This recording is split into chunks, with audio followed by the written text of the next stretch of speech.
Do you have any of the websites opened yet? I have citynewsroom.com with me, and like you rightly said, it's also here the story about Bawumia's later engagement with the youth of the country happening in all 16 regions and on all major TV stations is featured on the City Newsroom online portal. Also here, we will ignore NDC's insults. You are focused on winning December polls. That's coming in from Vice President and MPP flag bearer, Dr.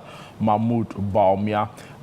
Promote peace ahead of December elections.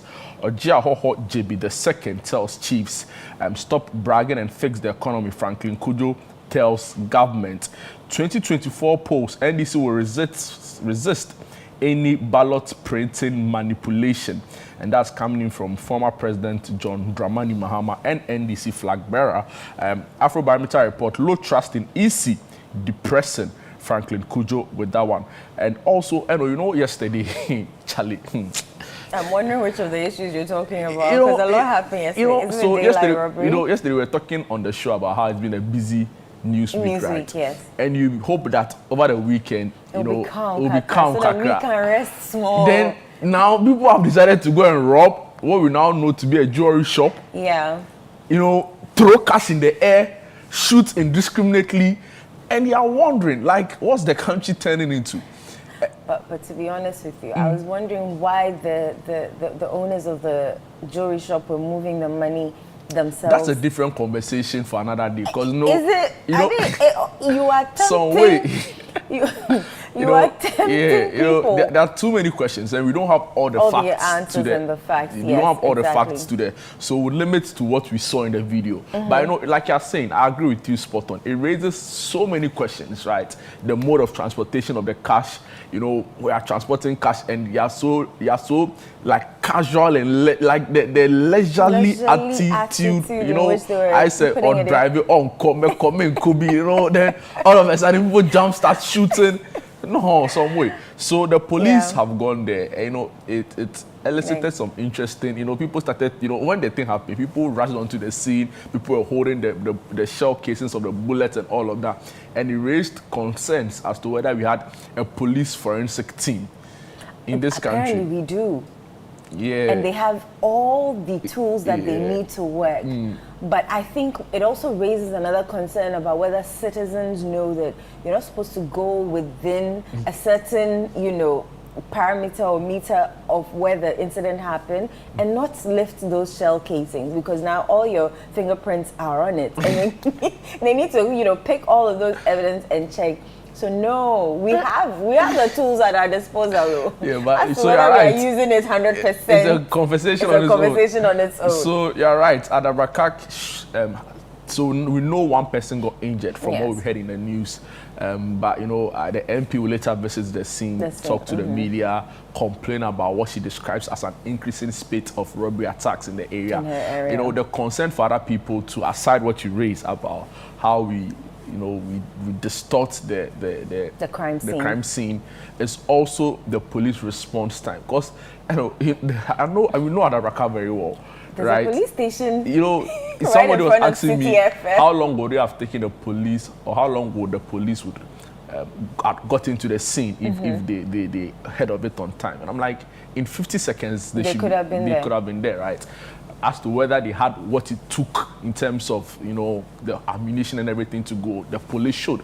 So another angle to this has been the response time by the police, because the videos we've seen were like 2 minutes, 3 minutes long. Which is people, weird, because they have across the street. They have so much time to throw money in the air. And the area is a very enclosed area, right? So, like I said, when the facts come out, we would update the public. But that was also a shocker, honestly, to see in the news yesterday. So the footage of the daylight robbery incident at Adabraka is on the citynewsroom.com online portal. If you've not seen it, you can go there, and on all City FM, ChannelOne TV, social media platforms. Police on manhunt for armed robbers involved in the Adabraka daylight robbery. Escalating conflict forces workers of Netco Ghana Water Company Limited to vacate post in Boku, and Supreme Court ruling an error. and former NDC Director of Legal, Abraham Amaliba, speaking on the 4 vacant seats matter. And finally, cholera outbreak kills 5 in Kasoa, 30 still on admission. And then to some international stories still on the citynewsroom.com. Badenoch promised change after historic Tory leadership win. And we understand that the new Conservative Party, or the Conservative Party in the UK, have a new leader who was raised in Nigeria, right, and of UK. So congratulations to her. She promises change after historic leadership win for the Conservative Party in the UK. So I have ChannelOneNews.com. The one is the digit 1.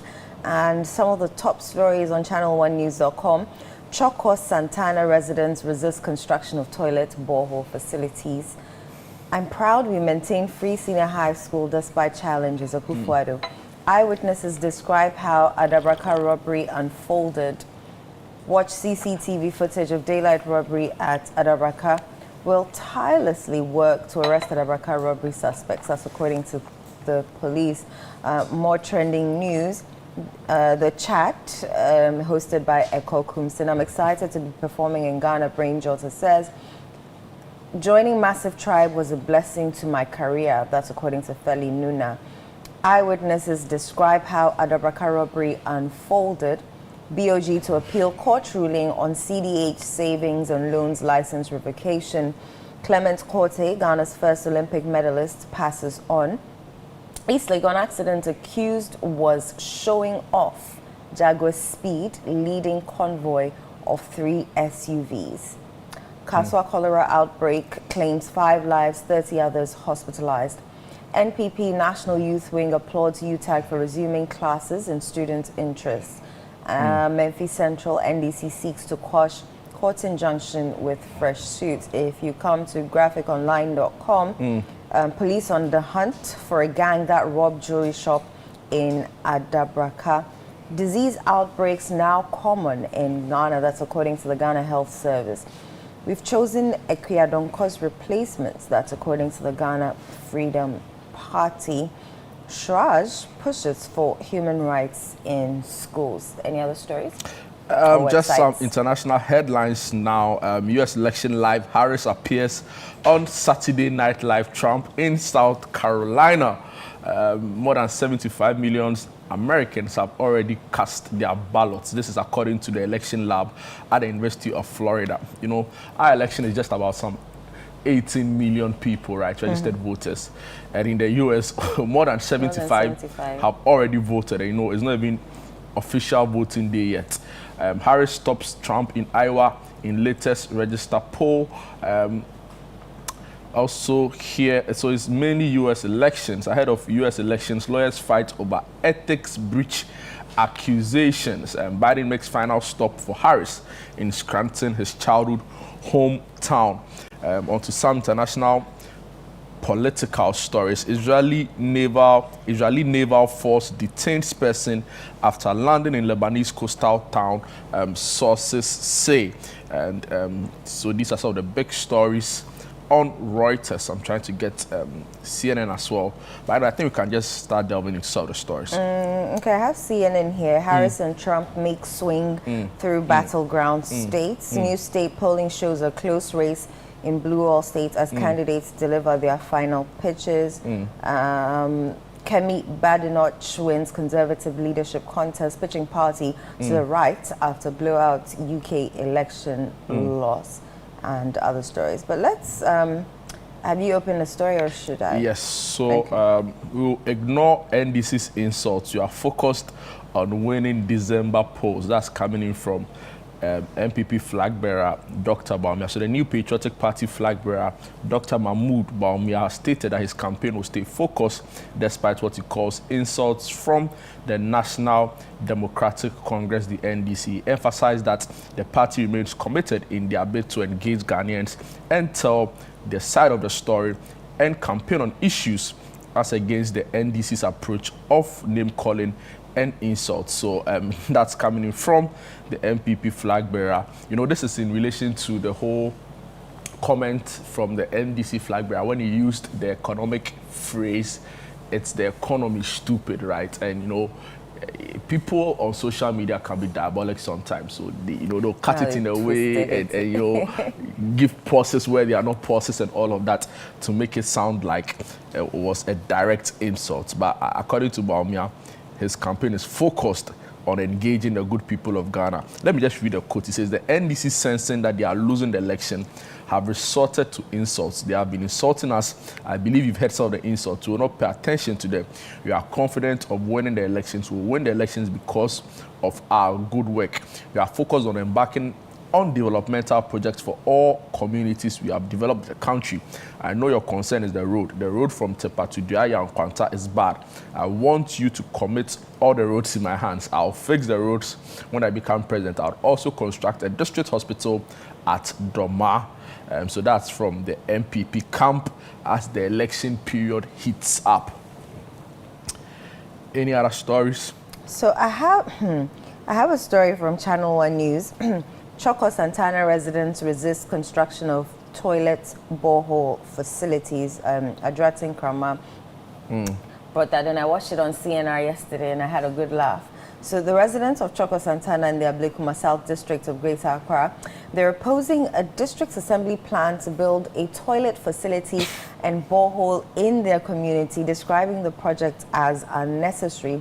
Residents claim the assembly did not engage them properly and ignored their actual needs. They warn they will actively resist any attempt to proceed with construction. The conflict centers on an open plot of land in Choco Santana, currently used partly as a refuse site and partly as a football field.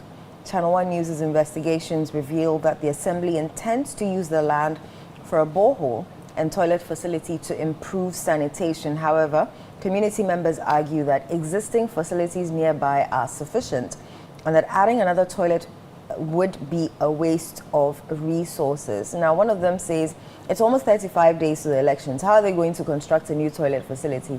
We have a 40-seater toilet facility. People do not even patronize it, and we do not see the need for an additional one.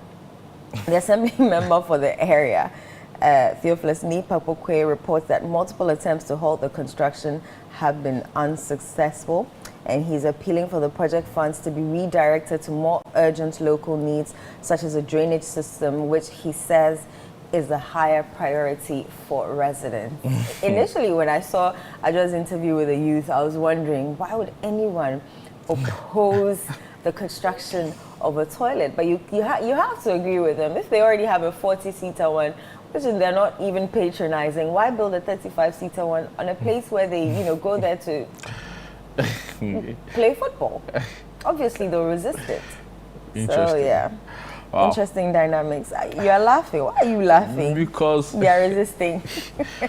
While they are resisting toilet facilities in Kasoa, the situation is quite bad and deteriorating because a cholera outbreak has killed 5 and 30 are still on admission. Story by City News Central Regional Correspondent Calvin Status. So the story says 5 people have been confirmed dead, while 30 others are still on admission at the Kasoa Polyclinic and Mother and Child Hospital after a cholera outbreak hit the area. According to the Municipal Chief Executive for Ewutu Senya East, Anita Love Obo Emisa, 3 of the victims died on Thursday, October 31, while 2 others have also died Friday afternoon, bringing the death toll to 5. The MC expressed worry about the spread of the disease, calling on the people of Kasoa to be extra vigilant while ensuring they keep the environment clean and healthy. The MC explained that they have had referrals from other constituencies such as Ewutu Senya West and Gomwa East districts and called for a collaborative approach in dealing with the issue. The MC applauded the health authorities for their swift response in dealing with the outbreak, cautioning residents to be on the lookout. So there's some really rather sad story, because yesterday we were talking about the fact that, you know, the death toll still remained at 2. Only to just finish the show and now at Kole Klote. but that was not the case. So that's what we were debunking. Yeah, so I'm just saying that as at that time we knew that the death toll was only still 2, but unfortunately after the show it has increased. It's increased, and you know, we've discussed cholera on the show, right? And the point is that we need to just keep our environments clean. You know, we need to take out the filth, right? And when you do that, you reduce the risks or the exposure to this really terrible disease. So the MCs, you know, the assemblies, they have a huge role to play, because you know, they are primarily responsible for sanitation in our areas, right? But you don't see that much dedication. And you know, when you go back to the Afrobarometer report and you look at the level of public trust in the assemblies and in our assembly members, they are lowest on the bottom, because people feel that they get so much money from central government, but the monies are not being put into good use. Reasons why we see this level of filth and disorder and chaos in our communities. But then my question is, must someone come and tell you to clean your environment before you do what you're supposed to do? You know, it's very true for yes, the assemblies must do their work, but you also have to keep your space clean and sanitary. And so the Ghana Health Service are advocating that, you know, we go back to the COVID-19 sanitary systems that were put in place. Hand washing, sanitizing your hands, especially before, after you visit the toilet. So I know somebody, even before they use the washroom, they wash their hands. After they wash their hands. You know, that's a level of... I agree with you, right? I agree with you largely. But, you know, in some of the, you know, and even in Greater Accra, there's that rural communities in Greater Accra, right? So not just Accra, but like the whole region as a whole. There are pockets of rural communities here and there, and the responsibility of keeping their area or the communal center clean can't be left to just individual households, right? So in where the boundaries you define as your home or your house, I agree with you. You are primarily responsible. But that large drain that connects point A to point B, right? But who's dumping the refuse into that large drain that's connecting point A to point B? That is, but you know, so the lack of enforcement of rules, you know, can't be left to just the community members or the residents in the area. It is also a responsibility on, you know, everybody must accept that they are to blame for the sanitary conditions in an area. Point spot on. Okay. But I'm saying that the back then will stop with the assembly. How about that? Okay. You actually have a better argument, but you know. So maybe then we should just say that it's a collective responsibility. Even though I still feel that the back stuff in the assembly. It's a collective responsibility. It is, but the back stuff in the assembly. Someone cleans their house and they'll come and dump it into the gutter. Yeah, but you, the assembly, and then you want the assembly to come and clean the gutter. How many times will the assembly come and clean the gutter? So enforce or put in place restrictions. Right, that will if you dump, will arrest you. Thank you. And you know, if you don't enforce it, then you can't blame the people. Well, so you know, it's two-way somewhere. It's a collaborative effort. But the assemblies, they are not doing well, and that is why they are ranking low on the Afrobarometer report, and people think they are corrupt. Anyway, so I wanted to bring excerpts of the Adabraka incident, right? But I want you to go on the citynewsroom.com and read it for yourself. But I know some other really serious story, because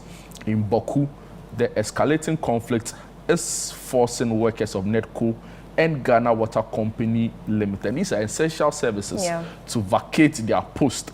Officials from the Ghana Water Company Limited and the Northern Electricity Distribution Company of Ghana have halted operations in Boku due to the volatile security situation in the area. City News investigations reveal that these officials have not reported to work since the conflict re-emerged, leaving critical water and electricity issues unresolved until they can return safely. Although heavy gunfire has ceased, sporadic gunshots are still reported at night, keeping tensions high. In response, the Minister for Chieftaincy and Religious Affairs, Stephen Asamoah Boateng, has called for calm and urged the public to avoid blame, emphasizing that government is working on solutions to restore stability in the area.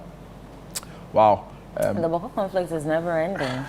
We need to find a lasting solution. A lasting solution to that. I totally agree with you. But let me quickly go through the story before we end this segment. East Legon accident, accused of showing off Jaguar speed, leading convoy of 3 SUVs. A bit of that story reads, the 16-year-old boy charged with manslaughter for allegedly causing a fatal accident in East Legon that resulted in 2 deaths, was reportedly leading a convoy of 3 SUVs and attempted to showcase the speed of the Jaguar F-Pace Sport, as stated by the court. The accused took the car and drove with a friend to ANC Mall, where they met additional friends waiting in 2 SUVs. The 3 vehicles formed a convoy with the accused leading in his mother's car as they drove through the East Legon area. When he appeared before the family and juvenile court in Accra on November 1, he pleaded not guilty to all charges. The court has, however, remanded him to a correctional facility and ordered him to surrender his American and Ghanaian passports. He's scheduled to appear in court on November 7, and you can read the rest of the story on ChannelOneNews.com. All right, so you quite recall in September 2022, right? So with the coming of the new British government at the time, Liz Truss coming into office, a gentleman of Ghanaian descent, right, who was British. How long did he even last? I know. It was a very short reign. I think from September to October also. So he was appointed Chancellor of the Exchequer in the UK system of government, and we're celebrating because we celebrating celebrating Kakrabanche, but in the UK now. Kemi Badenoch wins Conservative leadership contest, pitching party to the right after blowout UK election loss. So the story is on the CNN World Online portal, and she speaks on stage after she was announced as new leader of Britain's Conservative Party in London. So Britain's humbled Conservative Party elected Kemi Badenoch as its new leader on Saturday, turning to a right-wing favorite who has railed against identity politics, transgender rights, and state spending to rebuild its reputation after a devastating election defeat. Badenoch defeated Robert Jenrick in a vote of party members by 53,806 votes to 41,000 after a month-long contest to replace Rishi Sunak as leader. She's the first black woman to lead a major British political party. It's amazing because she's actually African, right? Her selection all but ensures a rightward shift to Britain's political discourse over the next several years and creates a jarring stylistic clash between the new opposition leader, Keir Starmer, Labour's serious and straight-laced Prime Minister. Taking the podium, she said it was the most enormous honor to be elected as the leader for the party that has given me so much. So congratulations to her, and we wish her a really fruitful tenure as leader of the Tories, and potentially who could become Prime Minister. Prime Minister. Yeah. So she's of Nigerian descent. We understand that she was raised in Nigeria, right? But is of course now a Briton, and she's been in the thing for some time. So there you have it on your screen. So yeah. These are the big stories. I don't know if we missed out on any story. No, but if we did, they know where to find it. ChannelOneNews.com, CityNewsroom.com, and other websites. But that's our package for you. We'll be right back after this. Don't touch your remote.